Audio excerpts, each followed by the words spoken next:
রাধা, মানুষের 6টি বড় শত্রু রয়েছে, আর এরা অন্য কোথাও নয় বরং মানুষের অন্তরেই বাস করে। এই 6টি শত্রু হল কাম, ক্রোধ, মোহ, লোভ, ঈর্ষা আর অহংকার। কিন্তু এরা কি চিরকাল আপনার শত্রু হিসেবেই থেকে যায়? এদেরকে নিজের বন্ধু করে তোলা কি সম্ভব নয়? ভেবে দেখুন না। এবার যদি কথা বলি কাম নিয়ে, অর্থাৎ কামনা করা, তাহলে মানুষ যদি জীবনে কামনা করতে থাকে তাহলে সন্তোষের অনুভূতি লাভ করতে পারে না।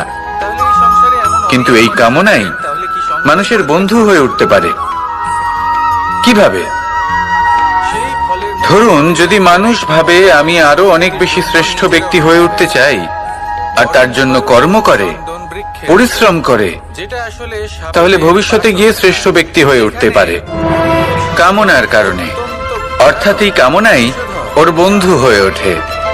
কিন্তু ধরুন কোনো মানুষ যদি চায় সে শ্রেষ্ঠ ব্যক্তি হয়ে উঠবে, কিন্তু তার জন্য না কোনো কর্ম করছেন আর না কোনো পরিশ্রম করছেন, আর অধর্মের পথে চলতে শুরু করে দেন, তাহলে এই কামনাই তার শত্রু হয়ে উঠতে পারে। এবার যদি এই কামনাকে নিজের বন্ধু করে তুলতে হয়, তাহলে নিজের নির্বাচনে বিচক্ষণ হতে হবে, নিজের মস্তিষ্কের ওপর নিয়ন্ত্রণ রাখতে শিখতে হবে।